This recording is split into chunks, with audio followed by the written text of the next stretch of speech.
Usa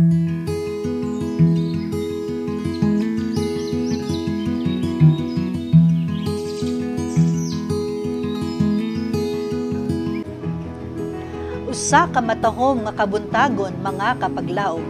Ang atong pagtuon niining adlaw nagauluhan kini og ang hilom nga hilak sa kasing-kasing.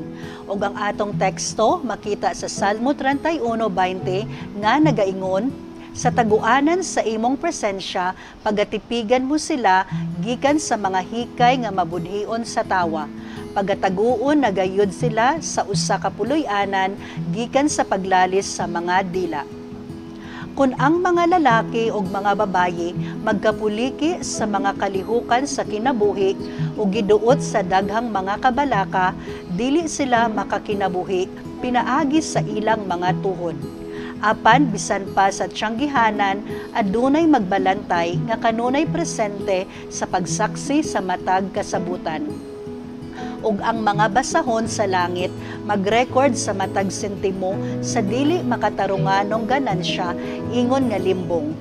Samtang ang mga tawo dili makahimo sa pagkinabuhi diha sa ilang mga tuhod sa merkado, apan ang hilom nga hilak sa mainiton nga handom sa kasing-kasing nga paila didto sa langit makakaplag og dalan ngadto sa amahan pinaagi sa mga magbalantay.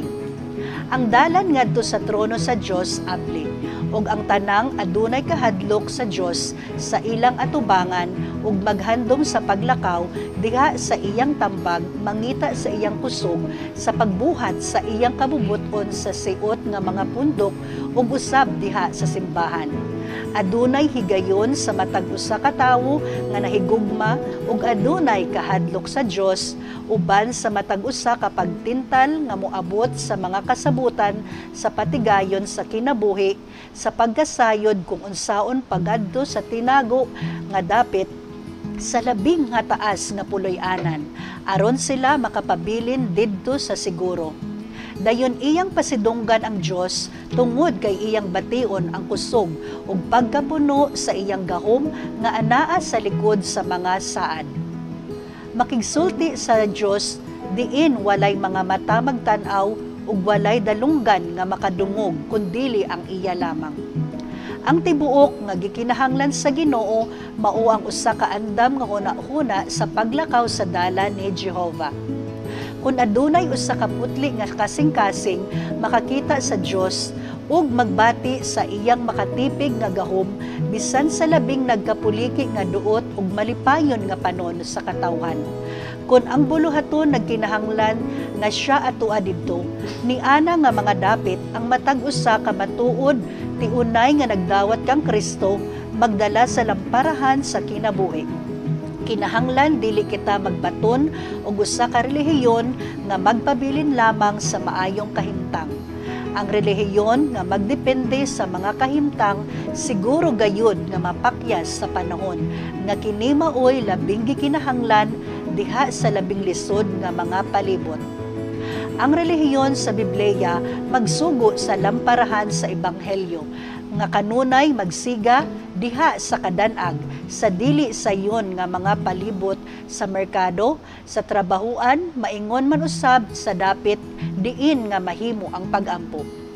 Ang labing putli nga Kristohanong mga prinsipyo matipigan sa matag usa ka dapit.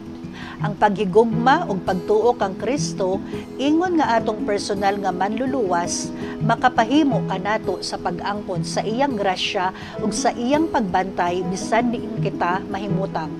Mag-ampo ta mga kapaglaom. Labing balaan gamhan namong Ginoong Dios. Ginoo, daghan kaayong salamat niining matuhom nga takna sa kabuntagon.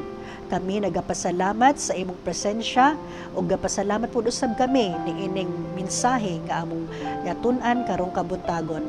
Hinaot Ginoo, ikaw kanunay magauban kanamo ug ikaw magahatag kanamo langit nung kaalam. Ug salamat Ginoo sa imong gugma na ikaw kanunay magauban kanamo Ginoo. Og salamat sa pagtubag sa ang pag-ampo. Pasaylo kami sa among mga sala sa ngalan ni Jesus nga ang manluwas. Amen.